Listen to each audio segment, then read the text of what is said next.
یو بادشاه و ډېر زیات جابر و ډېر جابر بادشاه او سخت مزاج او سخت دله او یو سړی نیغ په دربار ورغی او چې نیغ په دربار ورغی د هغه تخته ورننوت چې په تخت یې کېناست د هغه داسې ډېر هیبتناک شکل و سترګې هم ډېرې د هیبت وې لاسونه او شکل او مخ باروب انسان او څه بل شیان شکل بادشاه ورته ویل لکه ته څوک یې چې ته راننوت ته چا لا پرېښودې وی بادشاه سلامت خبرې په اصولو کوه زه هغه څوک یم چې ما څوکیدار نشي منې کولی ما څوکیدار نشي منې کولی زه هغه څوک یم چې یو طاقت ما له مخې له نشي راتلی زه هغه څوک یم چې ما نه څوک پردم نشي کولی زه هغه څوک یم چې بادشاه لم زم غریب لم ورځم زه هغه څوک یم چې زه وغواړم پیغمبر لم ورځم امتي لم ورځم زه هغه څوک یم چې وغواړم د شپې م سړي له ورځم او دروازې م ورځم زه هغه کس یم چې وغواړم نو پلار د بچو نه م جدا کولی شم ښځه م د خاوند نه جدا کولی شم زه هغه کس یم چې بچې پیدا شي چورلټې ته وباسم لرې کم دی او زه هغه انسان یم چې وادو کې نو خاوند د ښځې نه او ښځه د خاوند نه په یو ټک جدا کړم او څوک کلچ هم ماته نشي کولی څوک بدم ماته نشي ویلی څوک خیرم ماته نشي کولی څوک کنزلم ماته نشي کولی څوک مقابلم زما نشي کولی بس بادشاه په رپېدو شو وی لکه چې د مرګ فرشته وی یو زمارون واقعي داسې نه کوي چې ورګه شپه ده او دا سړی چې راپاسي دروازه به ورته ووهم نو سر به دې څه وباسي نو چې کوم ټیم مقرر دی والله ورته په ویښه کې ته وباسه په ویښه کې درنه وباسي او چې وایي د شپې ته په خوب کې وباسه نو په خوب کې وباسي باباجي پروت دی بړستن پې پرته ده سر کې بچو پاسه او سا پکې نه وه داسې ده که نه او داسې هم نه چې ورګه زنانه ورسره ناستې دي نه پرده کوم چې دا زنانه ته اخوا کړم نو سا به ترې وباسم دا پکې نشته او دا هم پکې نشته چې دا ماشوم بچې خو په ډېرو دواګانو یې غوښتلې او په ډېرو دارو دولمر یې غوښتلې او دا خو 10 کاله پس دا ماشوم بچې وکره شوی دی او دښته خو ډېر خوشحاله دی او ډزې به پې کوي او ډېر مخکې نه یې وله سیزنیګان او څیزونه جوړ کړي دي نه نه نه نه نه چې پیدا شو په هغه ساعت یې وله وجنم ولې د الله حکم دی دا رحم هم نشته رحم هم په ما کې نشته په ملک الموت کې واده وکړو ډېره موده پسه او د واده لومبۍ شپې ده رحم نشته داسې م وجنه وایي دا خو د مور پلار یو زوی و او واده یې وکړه او د واده 4 میاشتې وشوې او مړ شو لږ رحم پې پکار و دا رحم هم پکې نشته او چې څومره 4 او 5 په کور کې مړه کي تر ننه پورې ملک الموت ته چا خیره کړې ده چې دی خدای داسې چا کنزل ورته کړي دي نه چا دروازه بنده کړه چې ورګه دروازه بندوم او سینتري دروم کې د بچ کم بچ کېدی شي نه بادشاه پوه شو وی لکه ته خو د مرګ فرشته وي او زه د مرګ فرشته وی څه لرالی وی ټیم دی پوره دی اوه مهرباني وکړه لږ مهلت راله راکړه یو میاشت مهلت راکړه ډېر حقونه مې پردي په دې غاړه کې پراته دي ډېر روانې مې کړي دي چې خلکو ته خپل حقونه واپس کړم یا ته معافي ترې وغواړم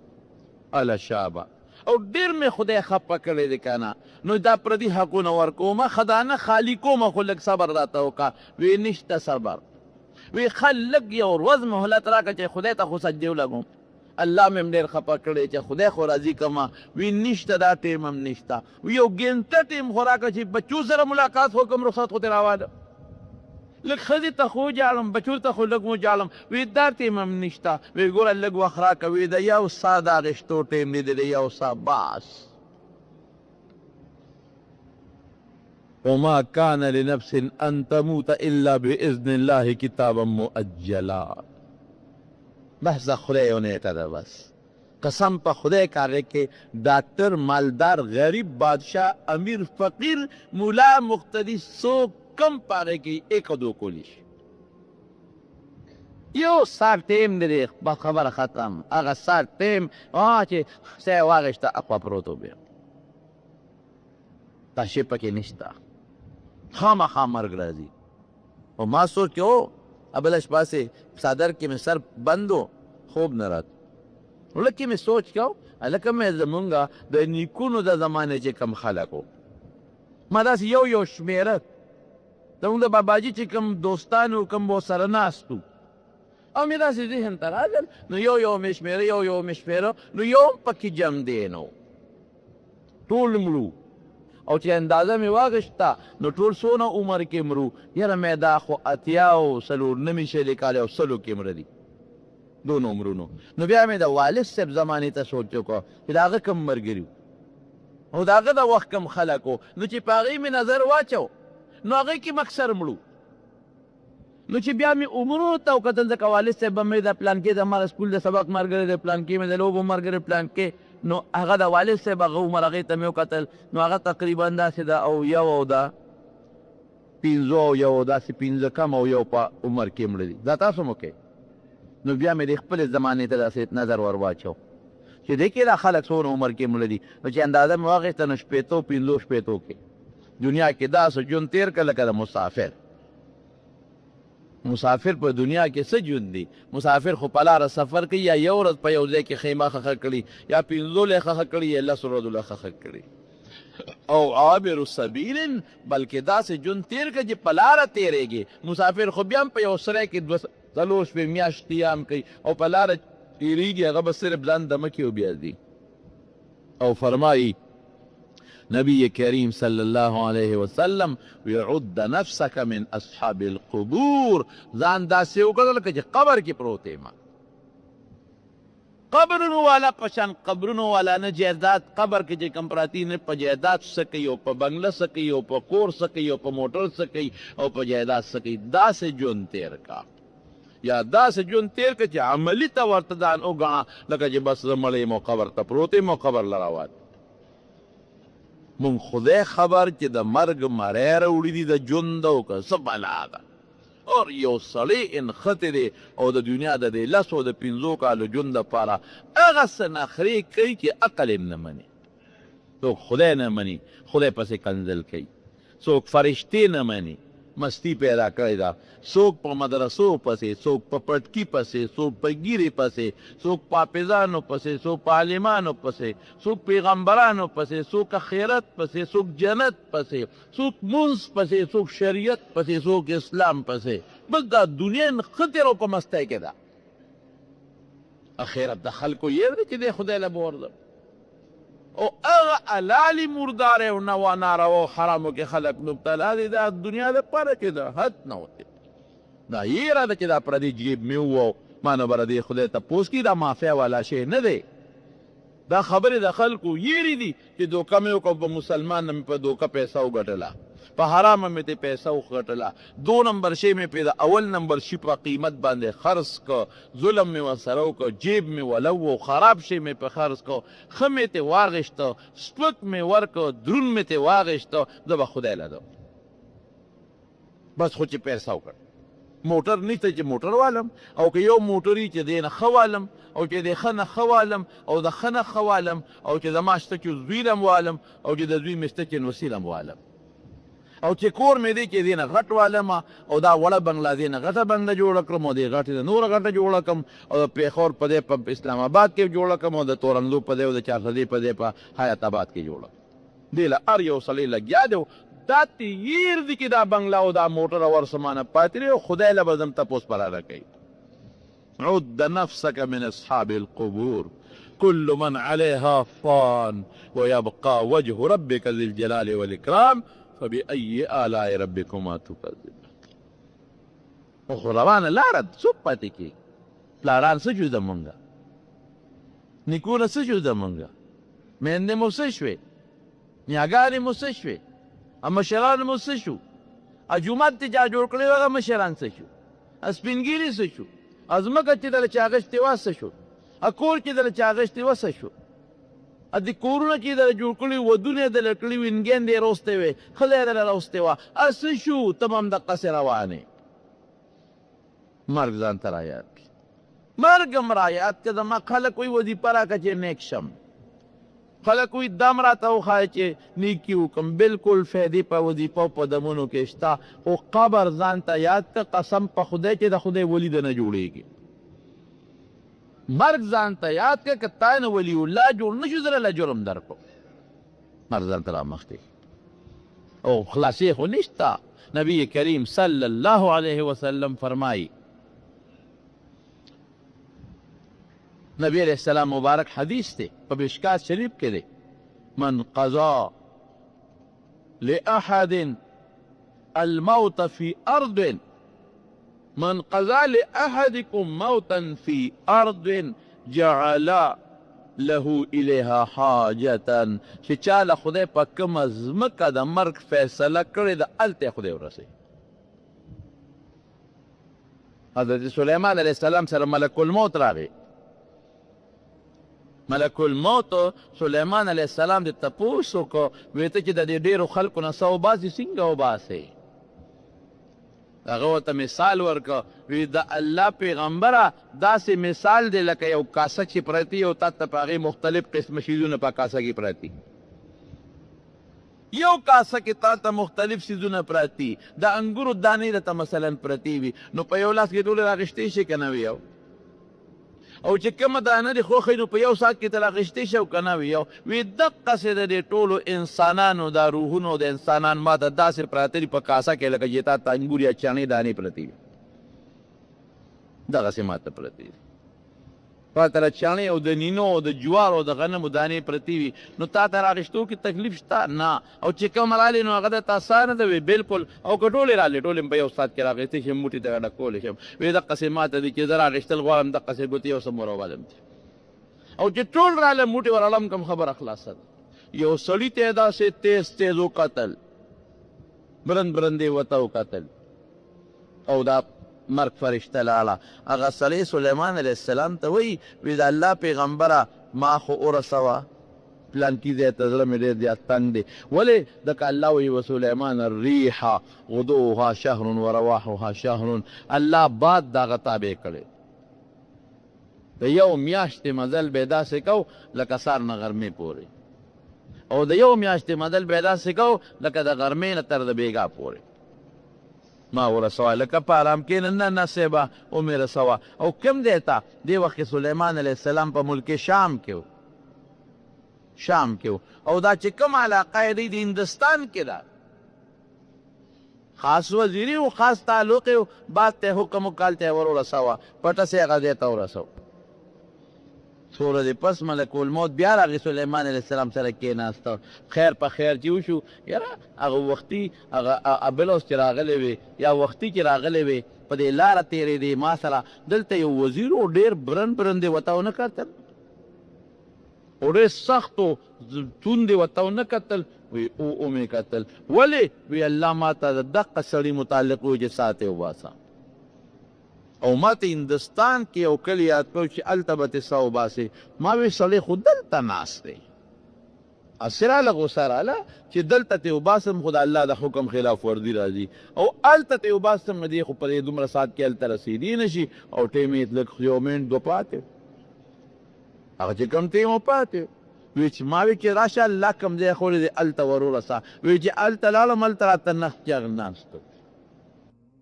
د شیخ الحدیث حضرت مولانا محمد ادریس صاحب په ښکلي اواز باندې د مختلفو بیانونو او ښکلي واقعاتو اورېدلو دپاره زموږ چینل ځان سره سبسکرایب کړئ او ملګرو سره یې شیر کړئ ساه مې ترې واخېسته الله له مې ورسو او د ملک الموت ډیوټي هم دقه ده چې دې صرف څه وباسي او الله ورته ښودلي چې دنه یې په اسانه وباسه او دنه یې په ګرانه وباسه حضرت ابراهیم علیه السلام د ملک الموت د تپوس وکړو وی چې نیک سړي له په کوم شکل لازې هغه ځان هم راته وښایه او چې بد له په کوم شکل لازې هغه هم ځان وښایه وی طاقت نشي لرلی وی نه ما ته به ځان ښی وی ښه مخه خوا واړوه چې ویړو نو ورته یې ځان وښو وی داسې نیک سړي له راځه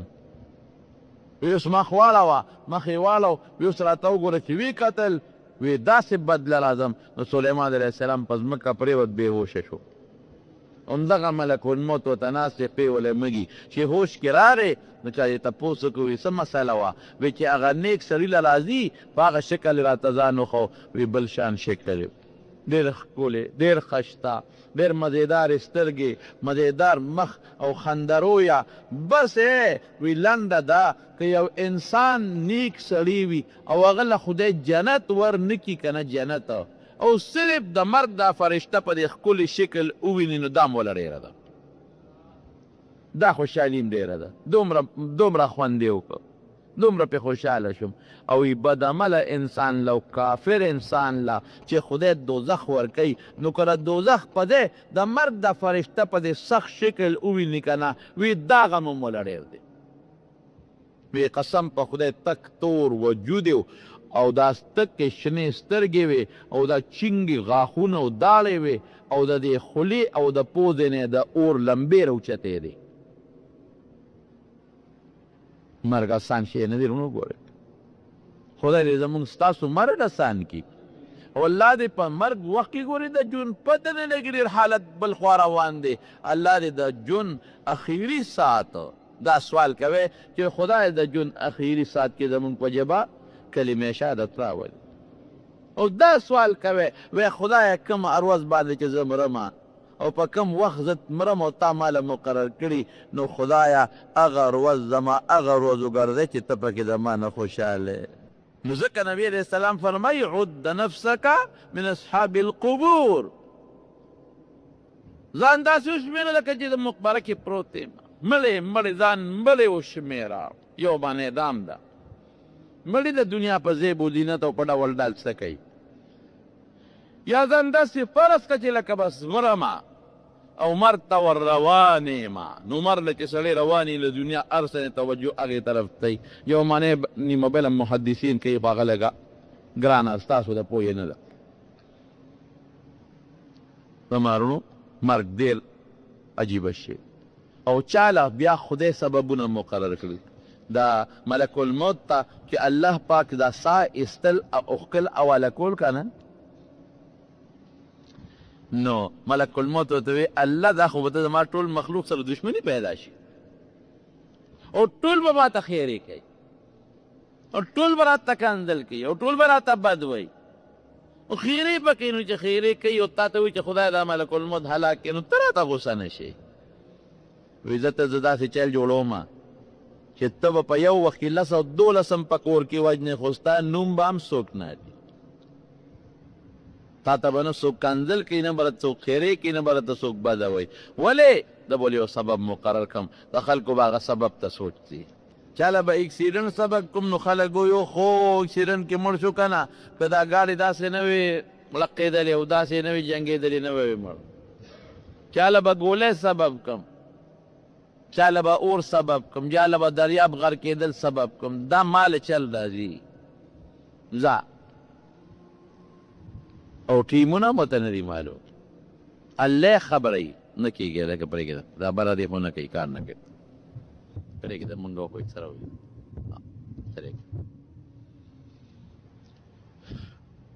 یو ځل ته نبي علیه السلام د ملک الموت د تپوس وکړو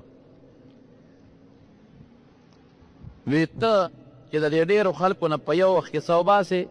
څنګه وباسې ناشنا خبره ده نو هر پیغمبر دې تپوس کړی وی ما له خدای لښکر فرشتې را کړي چا پسې یو لېږم او چا پسې بل او چا پسې بل یو نظام دی که نه او په خپل هم الله پاک دومره طاقت را کړی دی په خپله چې که زه په اووم اسمان کې کینم په اووم کې او دا خپلې 2 ګوتې د ټول جاندار مخلوق ته ور مخامخ کم نو په دې 2 ټکو د ټولو نه په 1 سکنډ کې سار اخکوي پته ولګېده چې په یو کاسه کې راته دانې پرتې دي که وی بیا خو به تا ته پته چې پلان کې به کله مري وی دا پته راته نه دی دې نه نیم خبر د دنیا د دې محکمو چې کم سیکرټریان دي یا کم وزیران دي هغوی د ټوله محکمه معلوموي نو به یې یو مثال درکړم لکه دا تعلیم د محکمې چې کم سیکرټري دی هغه سره هر څه په کمپیوټر کې او په فیلونو کې پراته دي هغه ته دا پته چې دومره سکولونه های دي په دې صوبه کې او دومره میډل دي او دومره پرایمري دي او دومره استادان دي که تنخواګانې وله ورکوي او دومره کلاس فور دي او دومره پکې 17 سکیل دي او دومره سول هر څه ورته تو یاد ورته نی خو په کمپیوټر کې نظام پروت دی که راغواړي سیکرټري صاحب تپوس وکړي او ته سیکرټري صاحب ته وایې چې تورنګو های سکول کې څو استادان دي نو 5 منټه ولا صبر ورکړه نو فایل به راوغواړي نو په یو ساعت کې به ورته پته ولګي دام معلومولی چې هیډ ماسټر یې څوک دی دام په یو ساعت کې معلومولی چې هیډ ماسټر به کله ریټیر کېږي اسرائیل علیه السلام سره د مرګ دا ټول نظام پروت دی لیکن دا شی ته خدای پټ ساتلی چې پلان کې به کله مري دا مور ته د بچي پته نه لګي او بچي ته د مور پته نه لګي او د اسرائیل علیه السلام ته پته نه لګي وایي چې پته نه لګي نو ساتي څنګه وباسئ وایي لږ مخکې مې الله خبر کړي او راته وایي چې ځه پلان کې له به یو سبب پیدا کوم پلان کې ځای کې به ځه په پلان کې ټایم کې دې څه وباسه چې ورشم هغه ټیم کې ولا الله هغه سبب پیدا کړي او د دې ساره وباسم او الله له یو څه ځان له یو نظام زمارونو د خبرې خلاصه دا ده چې مرګ هغه حقیقت دی چې دې نه څوک انکار نشي کولی مرګ هغه حقیقت دی چې هر چا له راځي زما یو دوست دی ډاکټر دی ادي په امریکا کې چې زما د تقریرونه بیانونه اوري نو ما سره چې ته د هغه ځای نه په ټلیفون خبره کوي او یو ځای په دې خپل ژوند کې راغلی ما سره ملاقات شوی نو ما ته ویې ستا مې د مرګ تقریر اورېدو نو ما ته ویې ډېر عجیبه و وی زه په امریکا کې سرجن یم وی مونږ چې هلته اپریشن کوو نو امریکا د پاکستان په شانتې نه ده هلته کې به د دې انسان چې څومره ډاکټرانی ضروري چې کم ضرورت یې وته ابه ګیر چاپېره د دې مریض ولاړي د زړه سړی به ولاړي ډاکټر چې هسې نه د اپریشن کې وله فیل نشي د وینې ډاکټر به ولاړي چې وینه بدن ته په صحیح طریقه سرکولیشن کوي او دا څه ورته ویل کېږي دا پلپوس ډاکټر او پلانکې ډاکټر او دا چې کوم انسان هغه نشه ورکوي اب هم کمپاوډرني ډاکټر به ولاړي وایي مونږ ته باقاعده چې زه ورننوځم هغوی ټول هر څه برابر کړي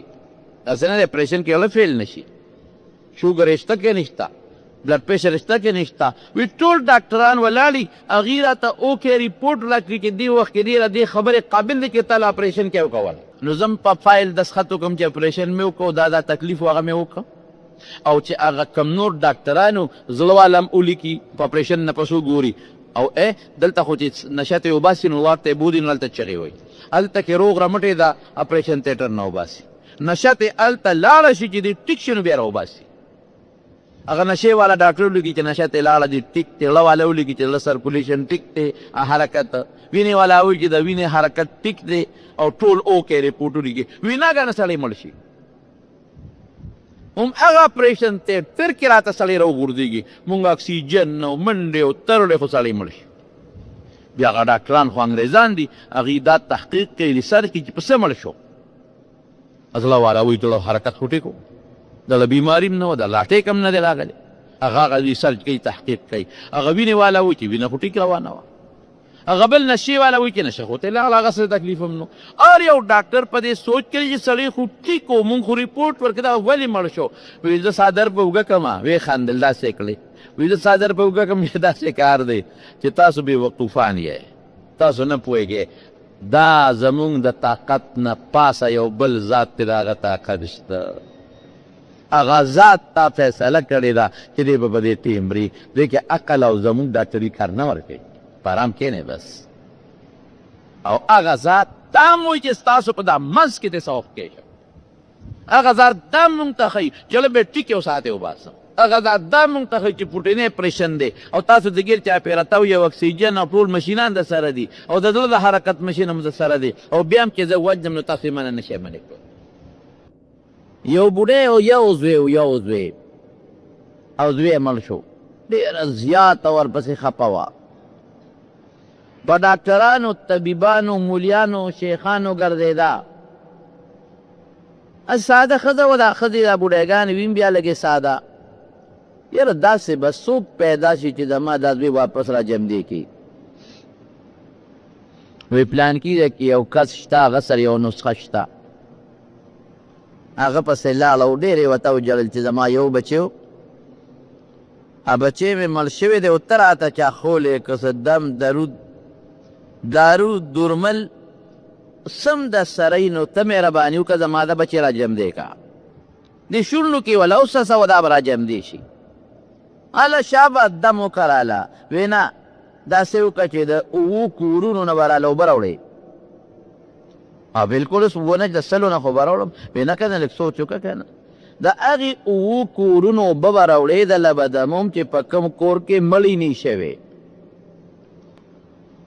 هغه اوه کورونه به وګورې چې په کومو کورونو کې مړی نه شوی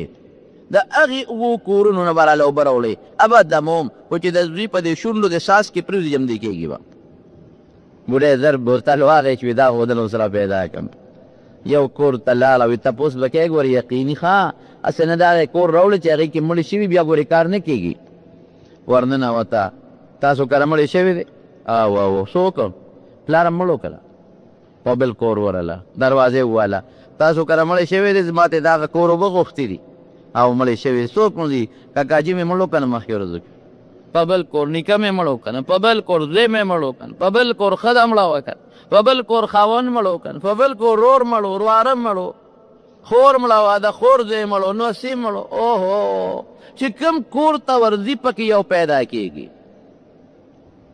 بوډۍ پوه شوه وایي دا خو واقعي که زما زوی مړ دی ګوره ډېر هوښیار ډاکټر و که زما زوی مړ دی خو دلته هم د چا بچی مړ دی ته خپه یې ورپسې چې زوی دی مړ دی او خپه یم دا به څه چل کېږي څه چل به کېږي ته به هم مرې ورپسې بېبې بله ورځ به ته مرې ته به هم بله ورځ مرې ورپسې زه به هم څوک و په بل کور والا ستاسې نوسۍ مې مړ دی ډېر نیازبین و خپه یې ورپسې یو خپه یم دا به څه کوي ببو ته به مرې غم مه کوه دا به زه مرم او ته به مرې خو چې په دې شلو پنځویشتو کورونو چکرو لګو او د هغې خلکو کورونو کې د مړو معلومات واخیستل چې ښځه راتله تسلي شوې وه ډاکټر طبیب لراله وی څه چل دی که اوبه دې راوړې وی نه ولې یو کور مې همداسې ونوموند چې هغې کې دې مړی نه شوې نو بېبې که ستا بچی مړ شو نو څه چلو شو څوک وایي چې زه دې مړ شم ولې د دنیا ګرم یخې هواګانې دي هلته هغه شی نشته دلته په ژمي کې ګرمه هوا ده ته هیټر لګېدلی دی نو که ژمي کې مرې نو هلته به چې خدای هلته بس کوم دلته خو ګرمي شته هلته خو یخه یخني ده او که اوړي کې مرې نو دا سوچ به دی چې دلته خو پکې لګېدلی دی اے سیم لګېدلی دی کني ببو دی جرنیټر دی کني څوک خو به راته لمن وړقي هلته خو دغه هم نشته دلته خو پسته بستره ده هلته پسته بستره هم نشته دلته هوا او اکسیجن ته هلته هوا او اکسیجن هم نشته او چې ډېر زیات ذهن لکم ټینشن راځي او ذهن لکم سوچ راځي او ذهن لکم فکر راځي ابسي اوهو دلته خو که نا جوړه شم چغې وام نو بچې به راشي په سر به راله دور وکړي ماله هېڅوک خپې نشي مالش کولی په خبر کې نه راله څوک په سر لاس راخکې شي په دا قبر کې نه راله څوک په خېټه لاس راخکې شي نه را باندې څوک دمه چولی شي دلته خو به چغې وام څوک خو به راله راورسېږي دوی له پکار یې چې دلته خو چې چغه ووام نو کهي په زړه کې راځي چې دلته به چغه ووام مور به مې سر ته کښېنې که بنده ډېر هم ناجوړې خو یو ځل چغه وایي چې مورې دې سره هم ګورې نیم بنده جوړېږي هلته خو زه مور ته هم چغه نه شم والی زه به څه کوم او بل سوچ یې په زړه کې څه راځي بل سوچ دا چې دلته کې خو رڼا ده او قبر کې به څه کوم توره تیاره یو غم خو نه دی چې د رڼا نه به تیارې له لاړ شي یو غم خو نه دی چې د خوشحالۍ نه به غم له لاړ شي یوازې به شي هر څه به دنه پاتې شي اکسیجن ختم رونه رشته داران ختم نه سا به څنګه وځي حضرت عمر فاروق رضی الله تعالی عنه کعب احبار د پخوانو کتابونو یو ډېر لوی ملا و مسلمان شوی و هغه نه یې تپوس وکړه وایي دا سا د انسان نه څنګه وځي دا ساده وتو به څنګه کعب احبار ورته وایي امیر المؤمنین وایي داسې مثال یې زموږ په پخوانو کتابونو کې چې یو انسان په دې ټول وجود کې یو اونه بنده کې او د هغه اونې څانګې رده په دې ټولو رګونو کې خورې شي او دا اونې دا څانګې ټولې د ازغو دغنو نه ډکي او یو څانګې په یو رګ کې تلي تاو شوي وي او دا غونډه اونه ترې راکاږي او دا ازغي او دا غنې د ده په دې رګونو کې راښکلې کېږي داسې تصور د بدعمل انسان نه. او د حضرت موسی علیه السلام نه تپوس کېږي وی دا بدعمل انسان نه چې څه وختلی کېږي مثال یې څنګه دی؟ وی تپوس یې مه کوه. نه ال راته ووایه چې څنګه تصوځي. وی داسې مثال دی لکه د څاروي نه چې په جمدونې سرمن وباسئ چې حلال کړي دي نه وي او په جمدونو تې سرمن وباسئ. وی سوخ کل دونه ګران کار دی. بن اسرائیلو کې یو پیغمبر ته چا ووی چې مونږ ته د سا د یو مړي را جمدې کا. بن اسرائیلو به هر قسمه تپوسونه کول او د پیغمبرانو نه به هر قسمه سوال کو. وی یو مړی راته را جمدې کا، مونږ به ترې د آخرت تپوس وکړو، د قبر به تې وکړو، د ځنکدن به تې وکړو چې نه صبرېدل. نو عیسی علیه السلام یو مړي له اواز ورکړه وی قم باذن الله. مړی را جمدې شو. چې څنګه را جمدې شو نو دا نیم سر او نیمه ګیرې سپینو او نیم سر او نیمه ګیرې تک تورو. وی دا ولې؟ وی ده چې کله مړ کېدم ویښته مې ټول تورو. تو چې دا اوس اواز وشو قم باذن الله نو ما ګنې قیامت راغی. نو د قیامت د غمه مې دا نیم ویښته تک سپین شو. وی مرګ راته ووایه چې مرګ څنګه وشو؟ وی دومره زره کاله مې شوي دي چې زه مړ شوی ما. او قسم د الله په ذات چې اوس هم زما په خوله کې د سا د وتو د ځنکدن تریخوالی پروت دی. دا ولا خبره نه ده. د سا به په کومه طریقه وځي الله، او دا سا به کوم خوا ځي؟ دا به جنت ته ځي او که دا به دوزخ ته ځي؟ او دا سا به په کومه ټوکړه کې بندېږي؟ دې سا له به کفن راځي. لکه زه او ته چې مړه شو زموږ د بدن له کفن میلاویږي دغه رنګې د سا له هم کفن راځي. نبي علیه السلام فرمایي د نیک عمله انسان سا له د جنت کفن راځي او د بد عمله انسان روح له د دوزخ کفن راځي. نو پته نشته چې زما دا سا به د جنت په کفن کې بندېږي او که دا به د دوزخ په کفن کې بندېږي. زه به کم خوا ځم. ورونو ډېر سخت شی دی مرګ. زما قسم په خدای د ټولو نه لویه مرحله د سا د وتودو ډېر سخت دی چې ما له اختیار شو. زما کار زه چې مرګ غواړم. یو ځل ناستو میلمه دوست ډېر زیات و. میلمانه به له دنیا راتلل او ده به ځان سره ډوډۍ ته کښېنو. داسې بې میلمه به حضرت ابراهیم علیه السلام ډوډۍ نه خوړه. هر څوک چې به نوکر یا غلام یا بچی به په لاره کې ودرولو. بوډا بابا چې څنګه ډوډۍ ته کېناسته نو قانون دا دی چې خلک ډوډۍ خوري د الله نوم پیلي بسم الله. او نبی کریم صلی الله علیه وسلم فرمایي چې کله دې د ډوډۍ باندې د الله نوم واغېږي په دې ډوډۍ کې برکت وي او که د الله نوم دې وانغېږي برکت پکې نه. یوه دویم دا چې د الله نوم دې واغېږي نو شیطان وتښتي او که د الله نوم دې وانغېږي نو شیطان در سره خوراک کوي او د شیطان پخي لاس نه کوي په ګس لاس کوي او د شیطان لاس ټول د ګند او د غلو او د متیازو نه ډکي. نو هغه د سره خوراک کې ټول د خوراک د لګن کې دا مونږ ولې په مصیبت اخته یو قسم قسم بیماری را باندې حملې کوي؟ دا ځکه کوي چې مونږ د خدای نوم نالو په ډوډۍ باندې. نو شیطان را سره لګیا دی پکې خوراک کوي. نو د هغه هغه څښا پلیتي د مونږ د خوراک کې ګډېږي نو زمونږ تېرېږي. نو ګورې سنتو کې یوازې دا برکت نه وي چې د پیغمبر تابعدار شوې.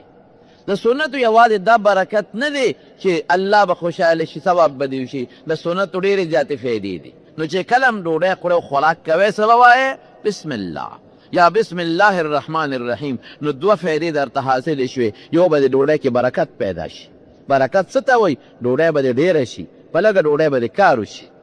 دویم دا چې د دې ډوډۍ کومه فایده د برکت دې ته وایي دا به صرف ګندګي د دې نه جوړېږي. د دې چې کومه فایده ده او دې کې کوم طاقتونه دي هغه به د الله یو یو وجود ته ورسوي. بسم الله پې د پاسه ووایه. او درېیمه فایده یې څه ده؟ هغه دا چې په دې وجود کې ډېرې بیمارۍ پرتې وي. د دې ډوډۍ برکت دا دی چې هغه بیمارۍ به د خدای په دا ډوډۍ لرې کړي. او څلورمه فایده یې څه شوه؟ شیطان به نه کې لاس نه ښکته کوي. شیطان به ګوتې نه وایي نو بیماری به په دې خوراک کې به ګندونه نه یو ځای کېږي چې بیماري پیدا شي. نو حضرت ابراهیم علیه السلام هغه بوډا ته وایي میلمه د الله نوم واله بسم الله ووایه. او یې څوک الله؟ ولې ته الله؟ زه خو خدای نه پېژنم. زه الله څه ته وایي؟ یو څو سپکې یو وي ابراهیم علیه السلام یې پاسه خدای زما نه پېژنې. د خدای په نوم خوراک نه کې، د بوتانو په نوم خوراک کې او ناس ما سره ډوډۍ ته ما له ډوډۍ له راوستې. وځه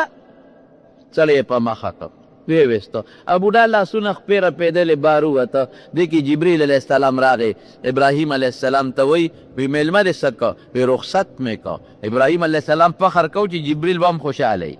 الله به هم خوشحاله وي ځکه ما د خدای په نوم غیرت وکړ وی ولې دې وویسته وی ګوره خدای نه پېژنې زما رب نه پېژنې زما د رب نوم نالي او د هغې مقابله کې د بوت نوم ولې نه پرېږدم اوهو ی الله راولېږلما چې ابراهیمه دا دې څوک کړله میلمه دې وشاله دې میلمه له ما څو سوه کاله ډوډۍ ورکړه ما نه پېژنې او جامه مې م وله ورکړه او جون مې م ورکړی دی او عزت مې م ورکړی دی او نن ستا یو نوړی میلمه شو نو تا وشاړه زر یې سړی ورپسې ولېږله بوډا پیدا کړې بوډا یې راوسته ولې دې شړلم وی د خدای د نوم ولې دې راوستم وی الله رانه ګیله وکړه چې ما نه پېژنې سره د هغې 12 کاله چې د عمر دی نو ما ډوډۍ جامه خوراک اوبه ورکوم وله او تا یو نو مړی مې مشوره دې نه کوه وی ښه ده ما الله دومره بیا په ما خفه کېږي وی یو وی ما ته خپله کلمه وښایه زه په دغه تکې اوس مسلمانېږم نو حضرت ابراهیم علیه السلام ناست دی اختیار خو خدای ورکړی چې ستا خوښه ده چې کله مرګ غواړې مرګ به دله راځي که نه غواړې نه به راځي او بوډا داسې دی چې د سترګو نه چخې بیږي په دې مخ د پاسه روانې دي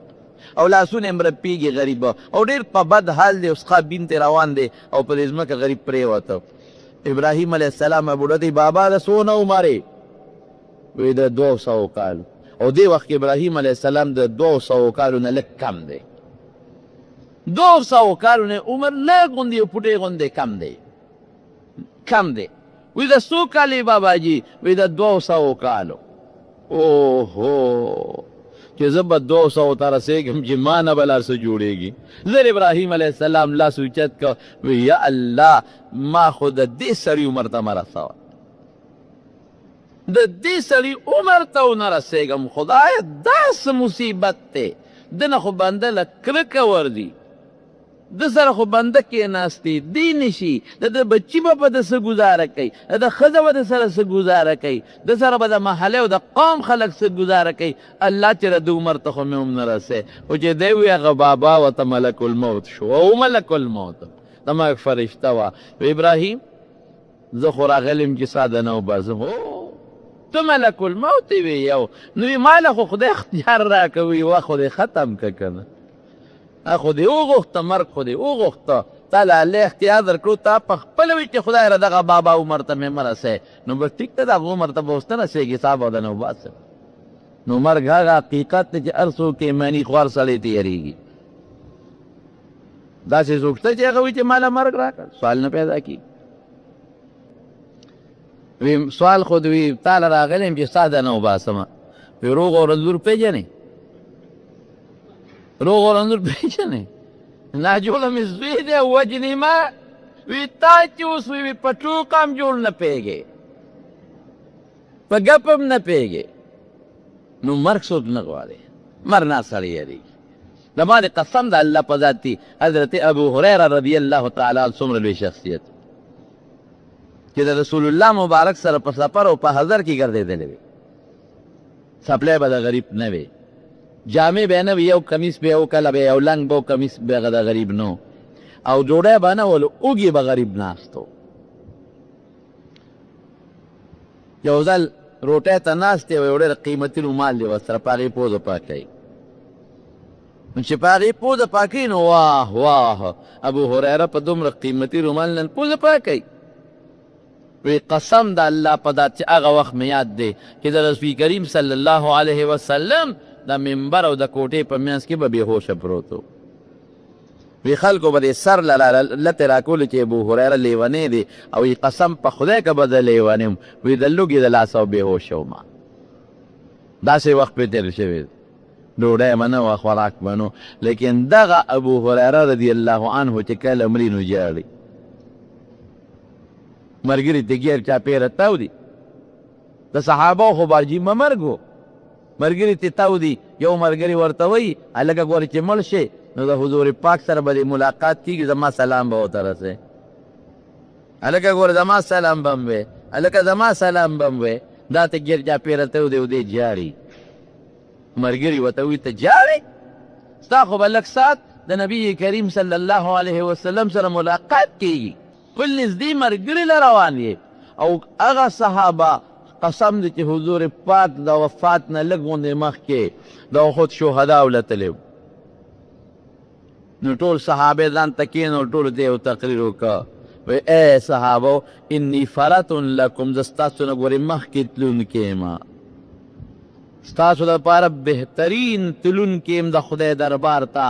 او ان موعدکم الحوض زما او ستاسو د ملاقات ځای حوض کوثر دی هلته به زما ستاسو ملاقات به کېږي لیکن هغه ابو هریره رضی الله عنه ته جالي صحابه ورته تو راته ناستي لږ ساعت پس به د حضور پاک سره ملاقات کېږي زما سلام مودېږي مرګ نه ولې یېرېږي وی سفر ډېر زیات اوږد دی او سامان ډېر کم دی